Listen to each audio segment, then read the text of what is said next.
আমি অত্যন্ত গর্বিত মনে করছি এবং আশা করি যে আজকে বাংলাদেশে 10.5 মাসের সমসাময়িক বিষয় নিয়ে খালেদ মহিউদ্দিনকে যারা সারা বাংলাদেশে সারা পৃথিবীতে যেখানে বাংলাদেশি বাংলা ভাষাভাষী আছেন তারাই এই অনুষ্ঠানটি দেখার সুযোগ পাবেন এবং অতীতেও ওনার কথাগুলো দেশের কথা জনগণের কথা মত নয় দল নয় সবার ঊর্ধ্বে থেকে আপনি যে কথাগুলো বলেন সেটাই মানুষ গ্রহণ করে বলে আমার বিশ্বাস।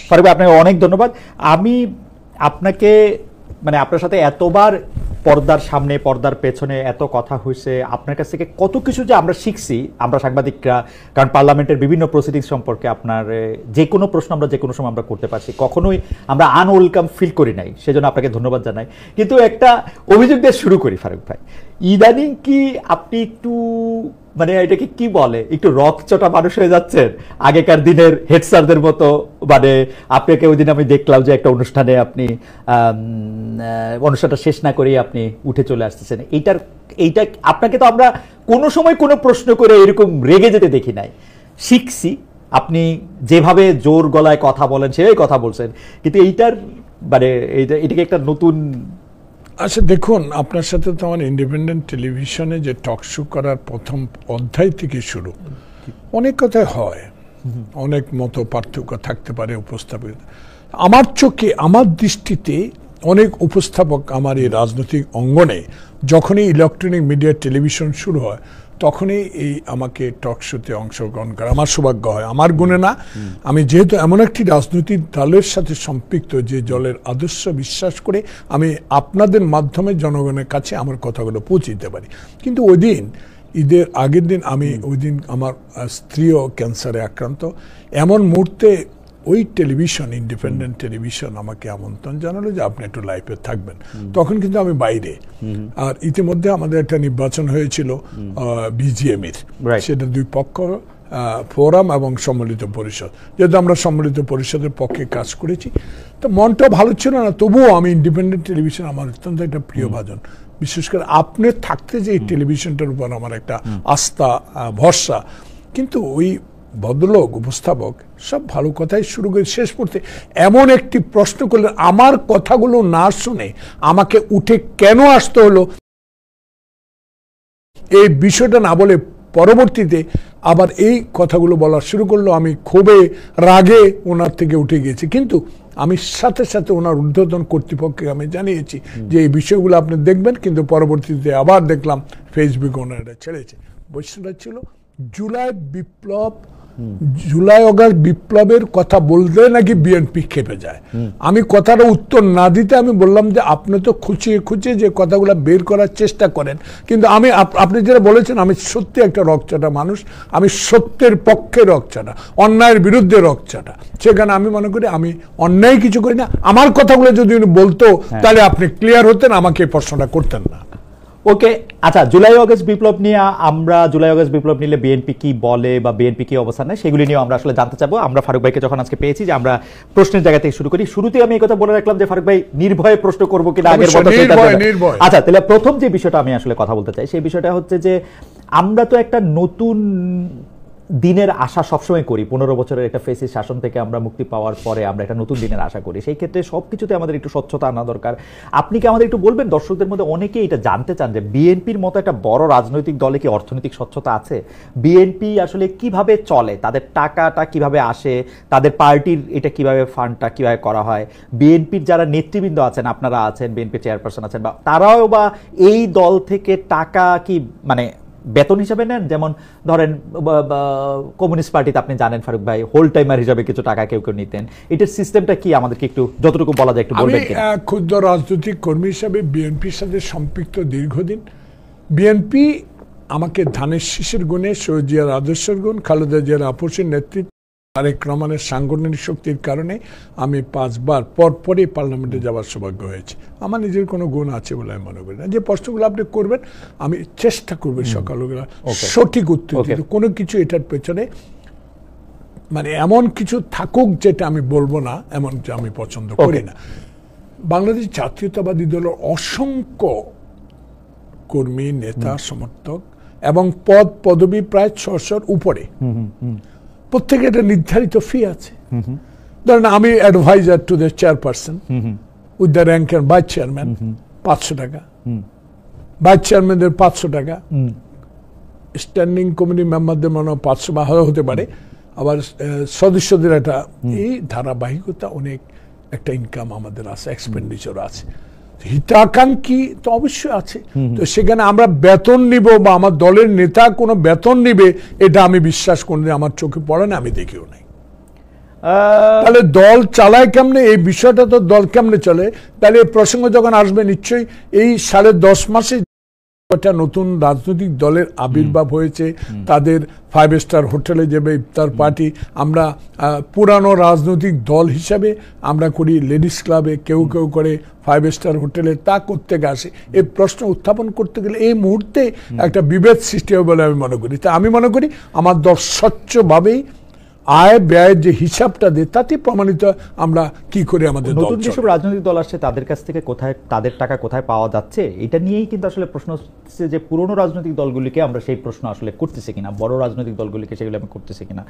আমি এই প্রসঙ্গে আর যেহেতু এগুলির ক্ষেত্রে আপনাদের একটা দলের শীর্ষ পর্যায়ের নেতৃবৃন্দের একটা সিদ্ধান্ত নেওয়ার আছে, যেমন নতুন রাজনৈতিক দলের মধ্যে কেউ কেউ, আমি এনসিপির কথা বলতে পারি যে তারা বলছে তাদের সমস্ত আয় ব্যয়ের হিসাব তারা ওয়েবসাইটে দিয়ে দিবে।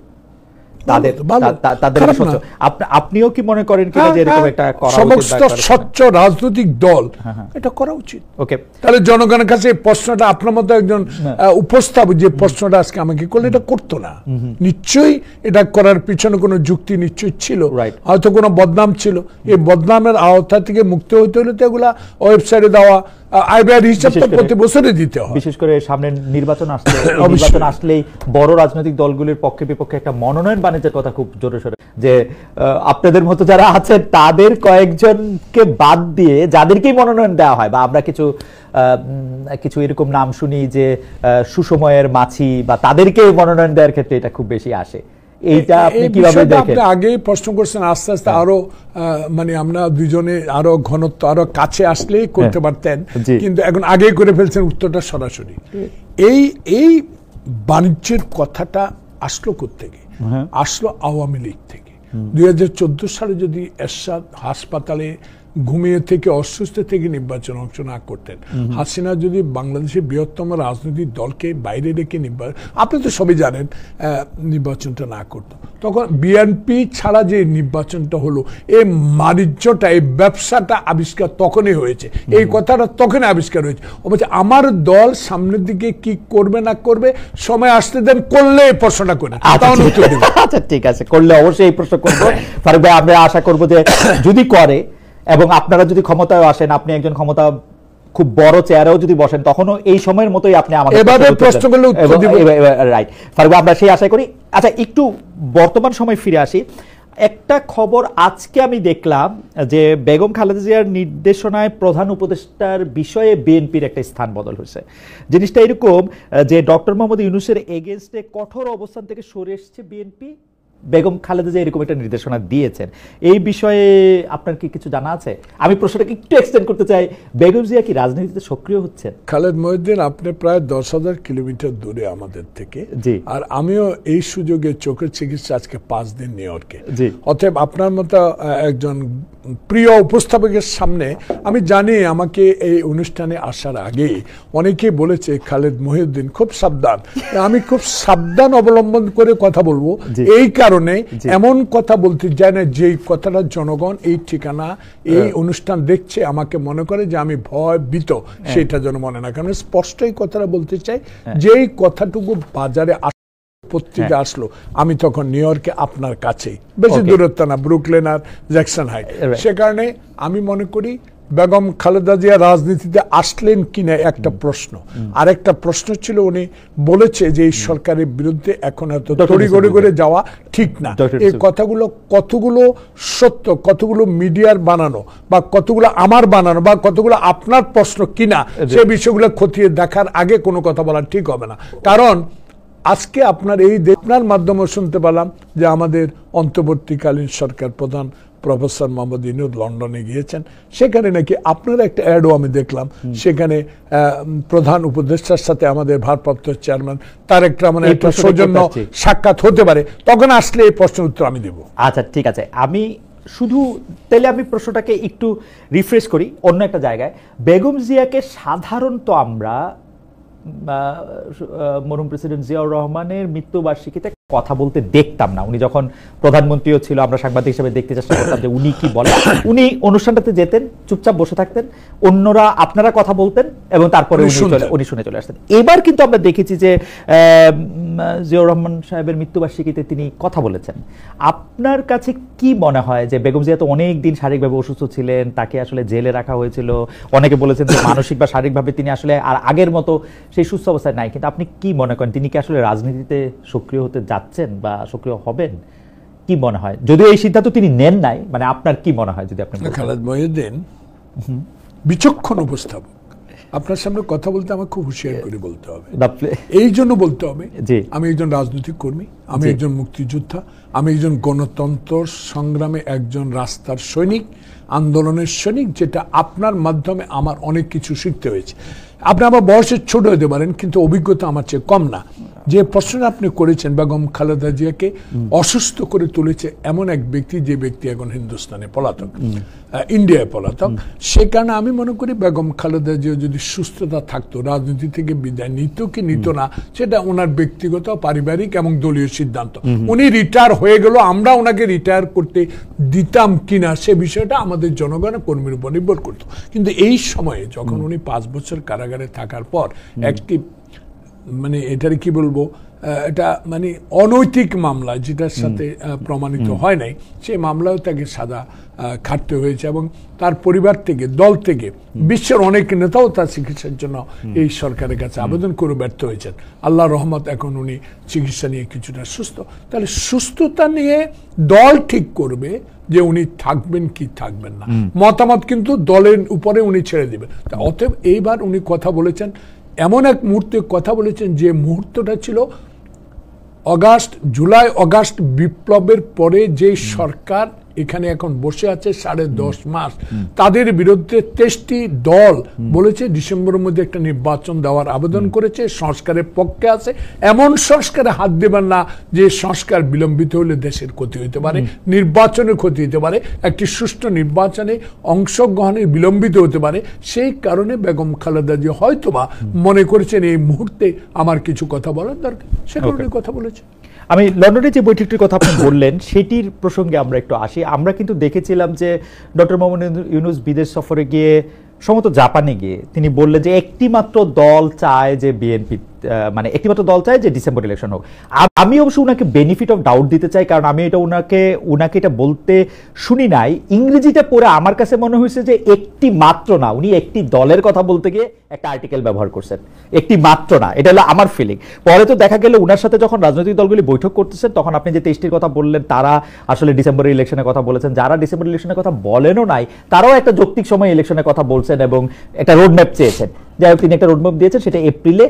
কিন্তু দেখা যাচ্ছে যে তিনি তার লন্ডন সফরে গিয়ে বিএনপির ভারপ্রাপ্ত চেয়ারপারসনের সঙ্গে তার একটা বৈঠক হওয়ার কথা আছে এবং আমার কাছে এইটা একটা অসাধারণ ঘটনা যে বাংলাদেশের একটা সরকার প্রধান গিয়ে একটা দলের প্রধানের সাথে বিদেশের মাটিতে একটা বৈঠক করতেছেন এবং সেই বৈঠকটা টার্নিং পয়েন্ট বলতেছেন বিএনপির মহাসচিব। আপনি কি মনে করেন যে এটা একটা টার্নিং পয়েন্ট হবে, এক দল ডিসেম্বর এপ্রিল সেখান থেকে মাঝামাঝি কোন একটা জায়গায় আসবে, বা আপনি কি মনে করেন এই বৈঠকটা কিরকম হচ্ছে? মানে সরকার প্রধান একটা দলের প্রধানের সাথে বৈঠক করতেছেন দেশের বাইরে গিয়ে, আপনার কাছে কেমন লাগছে? মানে বাংলাদেশের রাজনীতিতে আপনি একজন কালের সাক্ষী, আপনি আপনাকে দাসও আমি দেখেছি, আপনাকে ইন্ডিপেন্ডেন্টও দেখেছি, আপনাকে সাংবাদিকতার জগতেও আমি দেখেছি। সেখানে এই প্রশ্নের উত্তর এইভাবে আমি দিতে চাই, উনি লন্ডনে গিয়েছেন, প্রধানমন্ত্রীর সাথে সাক্ষাৎ করবেন, অফিসিয়ালের সাথে সাক্ষাৎ হবে, আমাদের নেতাও সেখানে আছে।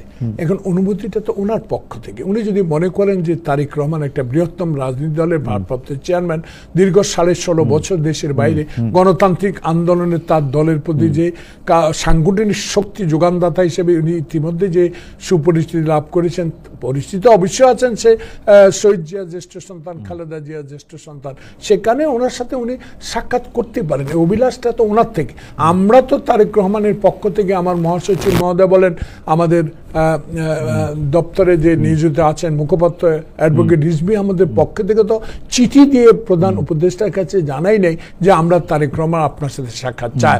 এবং প্রধান উপদেষ্টার মতো নিজের গুণে নিজেই অভিলাষ প্রকাশ করেছেন যে আমি যদি লন্ডনে যাই তাহলে আমি তারেক সাহেবের সাথে সাক্ষাৎ করতে পারি। মানে এটা কতটুকু এখনো আমি নিশ্চিত না, কিন্তু আপনার অ্যাডও আমি দেখেছি যে আপনিও আমাকে প্রশ্নটা করবেন আগেই মানুষ বলা হচ্ছে যে লন্ডনে যাচ্ছেন অন্তর্বর্তীকালীন সরকার প্রধান, আর সেখানে আছেন বৃহত্তম রাজনৈতিক দলের প্রধান ভারপ্রাপ্ত চেয়ারম্যান তারেক রহমান, এটা সৌজন্য সাক্ষাৎ দিতে পারে। তাই আমার প্রশ্ন উল্টো আপনার কাছে, আগে দুইজনের আলোচনাটা হোক, দুইজনে কি কথাবার্তা বলেন, নিশ্চয় প্রেসে আসবে, তখন সময় পেলে দুই আবার বসবো ঠিকানার এই স্থানে, তখন ওকে ওকে ঠিক আছে। মানে অনেকগুলি প্রশ্ন কিন্তু ভবিষ্যতের জন্য জমা হয়ে থাকলো ফারুক ভাই, কিন্তু আমি একটা দিকে আপনার একটু দৃষ্টি আকর্ষণ করতে চাই। এইটা একটু জুলাই আন্দোলন, আগস্টে আওয়ামী লীগ সরকারের পতনের সবচেয়ে বড়, আমি দেখি যে সবচেয়ে বড় সুবিধা যে পেয়েছে সেই দলটি হচ্ছে বিএনপি। 15 বছর আন্দোলন, দমন পীড়ন, নানা ধরনের সব জায়গায় গেছে। এখন এই মুহূর্তে আপনারা ক্যাবিনেটে নাই, কিন্তু বাকি সব জায়গায় আছেন, আপনারা মামলা মুক্ত হয়েছেন,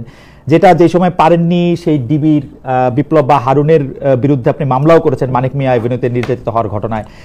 আপনাদের নেতাকর্মীরা হারানো ব্যবসা বাণিজ্যও কিন্তু ফিরে পেয়েছেন। মাঠঘাট বিএনপির উপর দিয়ে কথা বলার এখন কেউ নেই।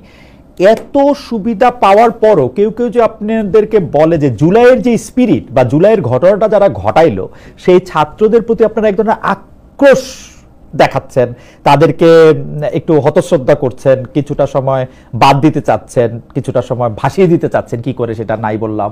তো এইটা কেন, কি মনে হয় মানে ফারুক ভাই? কেন উত্তর আমি দিব, যেহেতু উপস্থাপক প্রশ্ন করেছেন, উত্তর না দিলে আমারও মনে দুঃখ থেকে যাবে।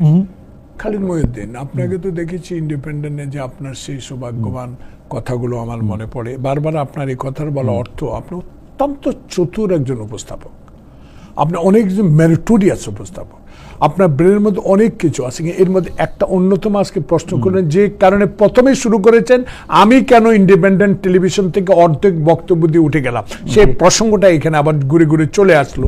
যে জুলাই অগাস্ট বিপ্লবের যে ছাত্ররা, এটা একদিনে হয় নাই, 16 বছরের সকল আন্দোলন নিয়ে, তাহলে 71-এর কথা কি ভুলে যাব? 52-এর ভাষা আন্দোলন ভুলে যাব? 69-এর গণ আন্দোলন ভুলে যাব?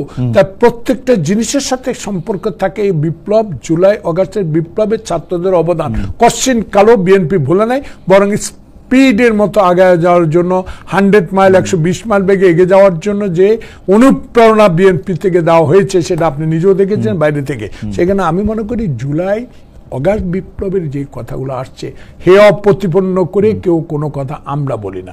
আপনি দেখুন, এই বাচ্চারা যখন দল করে, বাচ্চা আমি বলবো না, তারা অবশ্যই এখন 18-এর উপরে, তো সে কারণে তারা মন্ত্রণাও দায়িত্ব পালন করেছেন অনেকে, সে কারণে তারা এখন ইয়াং হলেও তারা কিন্তু আমরা দল করার পরে আমাদের দল থেকে অভিবাদন জানানো হয়েছে আন্তরিকতার সহিত, তারা যেন দেশবাসীর কাজ করতে পারে, তরুণ সমাজে এগিয়ে নেবে বাংলাদেশ, এটাই তারেক রহমান সমর্থন করেছিল। কিন্তু আমি খালেদ মহিউদ্দিন, আপনি আমার বয়সে আমার তামান্না আমার বড় মেয়ের সমান, একই। তো সেখানে আপনাকে আমি জিজ্ঞেস করব, খালিদ মহিউদ্দিন কেমন আছেন? আসসালামু আলাইকুম। আপনি পাশ কাটিয়ে চলে যাবেন, অপমান করবেন, অপদস্থ করবেন, এমন কথা বলবেন যে কথাগুলো আমাদের মনে আকৃষ্ট করে, অন্তরে দুঃখ পায়। সেই কথাগুলোর জন্য যদি আমরা উত্তর দিই, এটাতে মনোকষ্ট পাওয়ার কোনো কারণ নেই। কিন্তু রাজনৈতিক ক্ষেত্রে যা বলবে সেটা উত্তর আমরা অবশ্যই দিব। সেই কারণে দিব যে শহীদ প্রেসিডেন্ট জিয়াউর রহমান যদি স্বাধীনতা ঘোষণা না করে, সেদিন ভুট্টো আর এই শেখ মুজিবের আলোচনার পর দেশে যে অবস্থার সৃষ্টি হয়েছিল, যখন পাকিস্তানিরা পূর্ব পাকিস্তানের মানুষের উপর আক্রমণ চালালো, তখন কে বা কারা বাংলাদেশের স্বাধীনতার ঘোষণা করেছে, সেই কথাগুলা আমরা আলোচনা আনলেই যখন যদি মনে করে ওটা সত্যিকার ঘটনা না, রাজাকার আলবদর যেটা ফ্যাসিস্ট সরকার বলে আসতো, কবর সরিয়ে দিব, ব্রিজ ভেঙে দিব, এইসব কথাগুলো আমরা এখন এভাবে বলতে চাই যে ছাত্র জনতার বিপ্লবে যে সরকার, পতিত সরকার, নির্বাচনকে বানচাল করার সরকার, সংবিধানকে লঙ্ঘন করার সরকার, স্বায়ত্তশাসিত সংস্থাগুলোকে ধ্বংস করার সরকার বিদায় নিয়েছে, কি জন্য? একটি সুষ্ঠু নির্বাচন, দেশে গণতন্ত্র ফিরিয়ে আনা। সেই গণতন্ত্র ফিরিয়ে আনার জন্য যদি ছাত্র সমাজ যে কোনো দলের সাথে ঐক্যমত পোষণ করে, আমরাও তাদের সাথে ঐক্যমত পোষণ করব। এইটা একটু ট্রিকি, কারণ ছাত্র সমাজ যে আন্দোলনটা করলো যে সরকারটার এগেনস্টে বা যে দলটার এগেনস্টে, আওয়ামী লীগ, সেই দলটার এগেনস্টে তারা বলতেছে তারা রক্তের বিনিময়ে তাদের আসলে কিছু মৃত্যু, যেটা আসলে আপনারাও স্বীকার করেছেন, কিছু মৃত্যু, কিছু আত্মত্যাগের চেয়েও এটা অনেক বড় হয়ে সারা বাংলাদেশের জন্য এটা হয়েছে। 16 বছরের বিএনপির আন্দোলন বা দমন পীড়নের কথা কেউ শেয়ার করে না, কিন্তু তারা গিয়ে কিন্তু আসলে রক্তের মূল্যে তাদের নাম লিখে আসছে সেখানে, সেটা আপনারাও সবার আগে বলছেন, আমি ছাত্রদের কথা বলতেছি। কিন্তু আপনি যেটা বললেন সেটার সাথে আমি দ্বিমত করতেছি না, আপনি খালি আপনার দলের অ্যাকশনটার কথা আমি আপনাদের মনে করে দিতে চাই। আপনার দলের কিন্তু খালি বক্তব্যের জন্য বিএনপির 2জন সিনিয়র নেতাকে দলের পক্ষ থেকে সতর্ক করে দেওয়া হয়েছে। আপনি জানেন যে এইটা বলা হয়েছে অসংলগ্ন বক্তব্যের দায়, এবং সেই অসংলগ্ন বক্তব্য যে দেওয়া হইতেছে এর কখনো এটা টার্গেট হচ্ছে এনসিপি, কখনো এটা টার্গেট হচ্ছে সরকার। বিএনপির আপনারাই এটা অ্যাকনলেজ করছেন, এটা তো ওদেরকে আর এরকম দোষ কি দেয়া যায়? সরকার কি আমার শত্রু? সরকার তো আমার শত্রু না। ইউনূস কি আমার শত্রু? ইউনূস একজন নন্দিত ব্যক্তি, বিশ্বের দরবারে বাংলাদেশকে পরিচিত লাভ করার মতো একটা বিজ্ঞমান ব্যক্তি প্রফেসর ইউনূস। সকল দলের ঐক্যমতের ভিত্তিতে তাকে এই পদে বসানো হয়েছে। উনি জোর করেও আসেন নাই, হাসিনা পতনের পর নিজে হেঁটে আসেন নাই, সকল দলের মিলিত অনুরোধের ভিত্তিতে তাকে বসানো হয়েছে। উনি আমাদের শত্রু না। এনসিপি যে নতুন দল, তারাও আমার শত্রু না। তারা আমাদের সন্তানের মতো দেশে এগিয়ে যাবে এবং দেশে সরকার গঠন করার মতো দল গঠন করবে। কিন্তু একটা বিষয় আমি এখানে আপনার সাথে একমত হতে পারছি না, যে আমাদের শত্রু এই সরকারও না, এনসিপিও না। আমরা শুধু মনে করিয়ে দিতে চাই যে নির্বাচন পদ্ধতিকে 2014 সাল থেকে ধ্বংস করে দিয়ে দেশে বিরাজমান রাজনৈতিক সংকট সৃষ্টি করে সকল ক্ষেত্রে বাংলাদেশের রাজনীতিকে ধ্বংস করে দিয়েছিল, সেই নেতৃত্ব এখন নাই।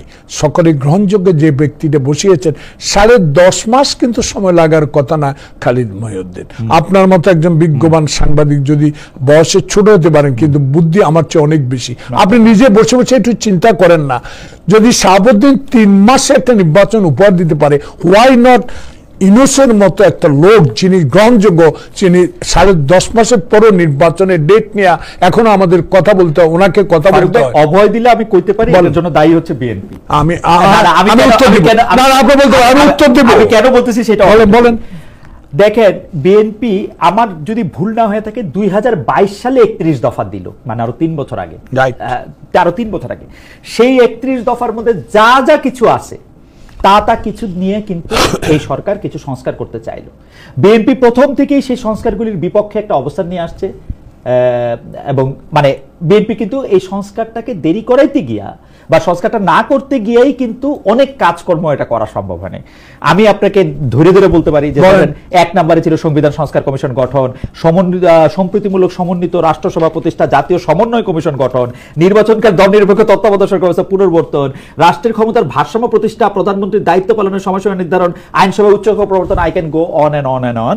এই 31 দফার মধ্যে যা কিছু আছে আমি খুব মনোযোগ দিয়ে পড়ে দেখছি, এর বাইরে কিন্তু আমার শ্রদ্ধেয় প্রফেসর আলী রিয়াজ খুব রেডিক্যাল কোনো কিছু একটা বলতেছে, এরকম কোনো কিছু আমার মনে হয় না। কিন্তু বিএনপি সংস্কারের বিপক্ষে একটা অবস্থান নিয়ে ব্যাপারটারে সংস্কার না নির্বাচন এরকম একটা জায়গায় নিয়ে গেছে। আমি তো আগে বলেছি এইসব প্রশ্নের সম্মুখীন আমাকে হতেই হবে। কার সামনে? খালিদ মহিউদ্দিন। অত্যন্ত বিচক্ষণ ব্যক্তি, বিচক্ষণ প্রশ্ন, এটা আমি ঘাবড়াই না।